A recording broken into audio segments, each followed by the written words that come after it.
Let's try for the first time. Sana hindi sumabog. Buksan natin yung electric fan. Pag binuksan ko sa electric fan, di mo siya mahalata masyado kasi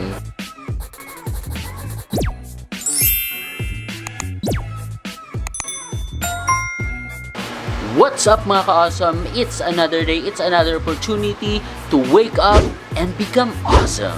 For today's vlog, mag-unboxing tayo kasi sobrang init sa Philippines at ito'y very timely and relevant to my country, which is the Philippines. Miss Universe lang yung sagot. Anyway guys, mag-unboxing tayo ng humidifier. Okay, ito is accessories to ng electric fan. Kung napapansin nyo, yung lumalabas na hangin sa ating mga fan ay sobrang init, sobrang dry. Ngayon pa naman kasi very yung allergy ko, allergic rhinitis. Parang everyday na. Isang factor na nagtitrigger ng allergies ko is yung malinsangan na panahon. Dry na hangin, nagda-dry din yung nostrils ko, yung passageway ko ng air. Kaya, sneeze ako ng sneeze. So, ang gagawin natin ngayon, mag-unboxing tayo ng humidifier. Ilalagay siya sa electric fan para mag-produce siya ng mist. Yung parang fine na droplets. Para yung hangin natin is maging cool. Lumamig. Nasaan na ba yung ko? Yung aking cutter. Tapos subukan natin i-assemble. Yan. Kasi para may heat stroke na tayo, sobrang init. So, pipili ka lang. Magbabayad ka ng mahal sa ICU or bibili ka nito. The thing is, madami siyang benefits kasi katulad paggabi, ang hirap kong makatulog dahil ang init. Feeling mo, sobrang lagkit mo na at kaya ka magigising sa gitna ng iyong tulog. So, hindi mahimbing yung tulog natin every night, which is very important sa atin para maging productive tayo kinabukasan. Pinipilit ko matulog kahit ang init-init ng panahon. And ayaw din naman namin mag-aircon everyday kasi sobrang mahal. Alam nyo ba yung rate namin dito sa apartment? 15 pesos per kilowatts hour. Kaya di namin magagawa na mag-aircon everyday. So, para-paraan lang to guys. Para mabuhay tayo. Kaya gagawin ko, i-assemble natin tong in-unbox ko. So, nakuha ko is user manual. Here we go. At ito yung base niya. Yan, yung base niya. Tapos, this one, yung lalagyan niya ng water. Tapos, para ikabit nyo siya sa fan, meron siyang, ito yung ikakabit nyo sa front ng fan, electric fan. At yung magdadala ng water, papunta dito, is yung hose. Mag-assemble na tayo. Basahin natin ng user manual. So, ang tawag pala dito sa maliit na to is mist nozzle. So, the first one will be the base. Medyo basa pa kasi baka before dineliver sa akin, trinay muna nila. Yan. Ang gagawin daw natin is, babasahin ko yung instruction. Okay. Put water in the container. Yung first step ng instruction is, put water in the container. Water agad? So, water muna daw agad, guys. So, lalagyan muna natin ng tubig ang container niya. So, ang tubig ipapadaan natin sa ilalim niya. Okay? Dito natin ipapadaan yung water for a while. Lalagyan natin. So, ayun guys. Naksaksak na. Let's try for the first time. Sana hindi sumabog. Open natin. Nakita nyo ba yung mist? Lower pa lang siya. Lower. Ayan, pag malakas. Yan yung first option nyo na pwedeng gawin sa kanya. Yan. Yan siya. And the second one is pwedeng siyang ikabit sa electric fan using this hose. Ayan. Okay, papalitan nyo yung ito. So, patayin natin. Palitan natin siya. Yan, papalitan natin siya nito.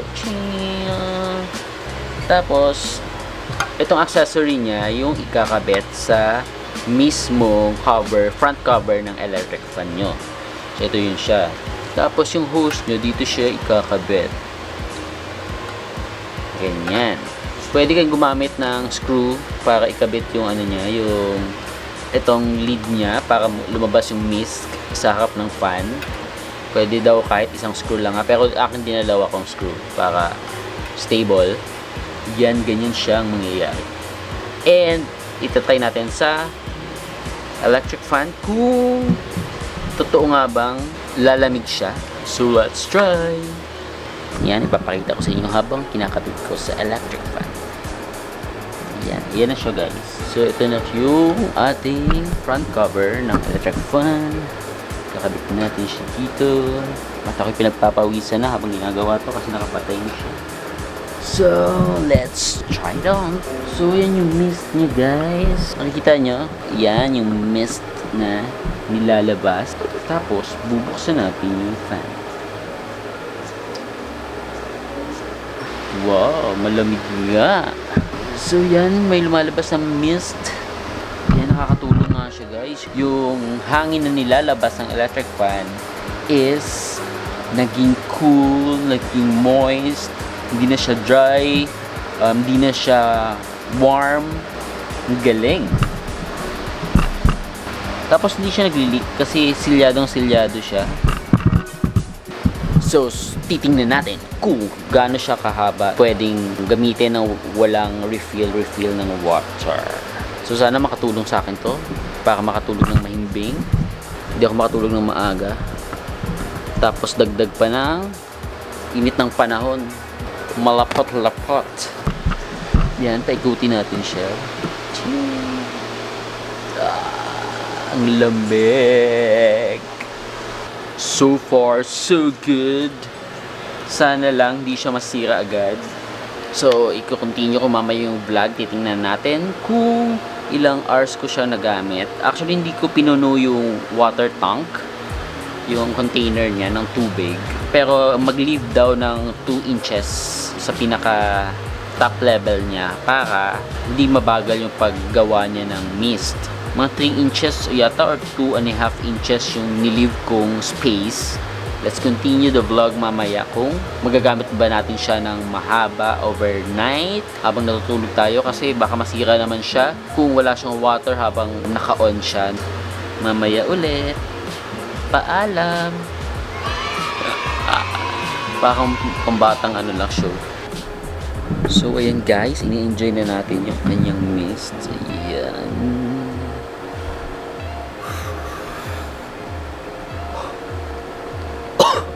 Nakakaubo din pala kapag barado yung ilong mo, papauso ka lang. Ewan ko kung pwedeng lagyan ng asin. Kaya lang pa masira yung ano, yung humidifier. Yan. Kahit walang hangin, malamig siya. Basta dito ka lang sa malapit, syempre. Papakaabot sa'yo. Buksan natin yung electric fan. Pag binuksan ko sa electric fan, di mo siya mahalata masyado kasi iniihip na siya ng malakas na hangin. Eh, yung electric fan ko pa naman, ang lakas bumuga. Number 1 pa lang. Kaya lang kasi, kahit gaano siya kalakas, kung mainit naman yung binubuga niyang hangin, wala ding. Pero at least ito, kapag maimis, nakakatulong lumamig sa hangin. Huwag naman kayo mag-expect na ka-level siya ng lamig ng aircon, no? Hindi sila magka-level, hindi siya pwedeng i-compare. Siyempre, ito mist lang. Yung aircon kasi, nagbibuild siya ng crystal na sheet para paglabas ng hangin niya galing sa lamig ng ice na namumuo sa aircon. Ito kasi tubig lang, so water lang to guys.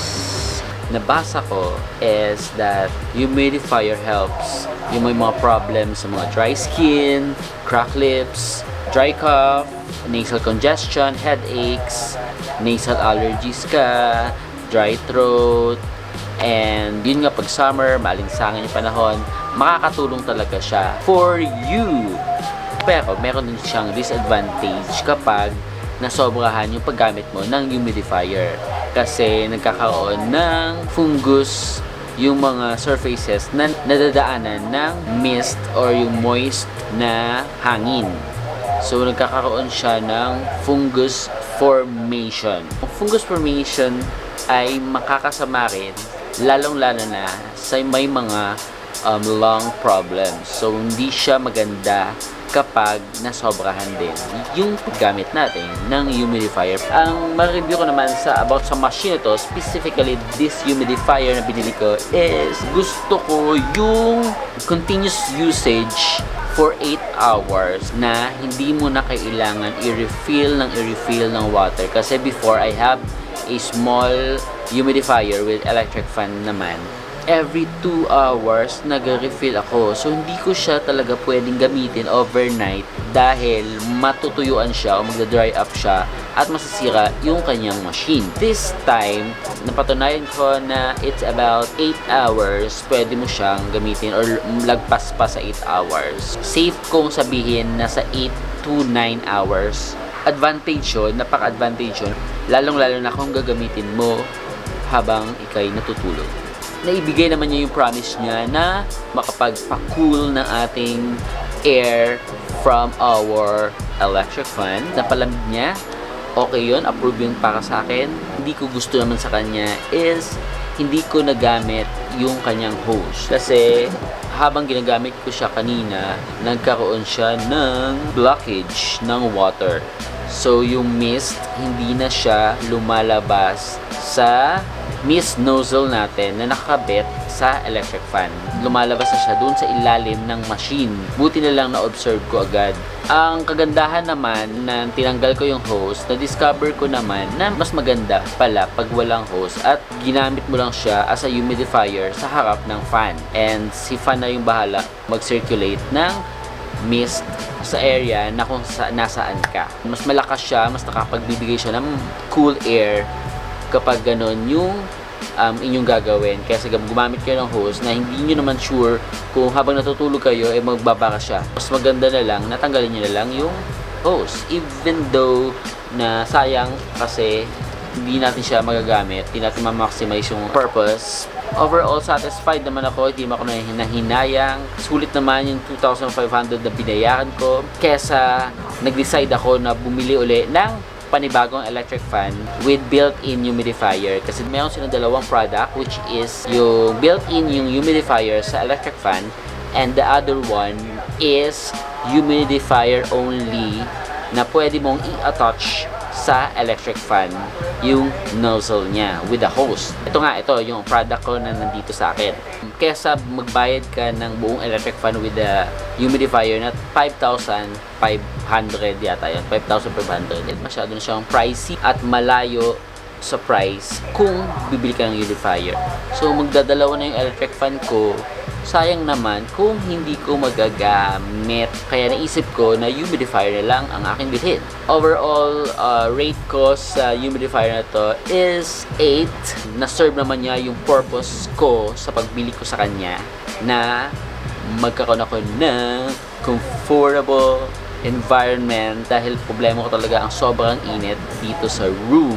We don't want to use the air conditioning system palagi at mahal ang aming electric bill dahil sub-meter kami and 15 pesos per kilowatts hour yung aming rate dito sa aming apartment. So anyway guys, dito na po nagtatapos ang aking vlogs and tomorrow is another day, so wake up and become awesome guys.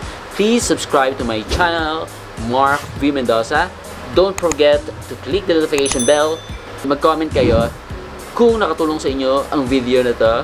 So, let's wrap it up and goodbye. Bye-bye. See you in my next video.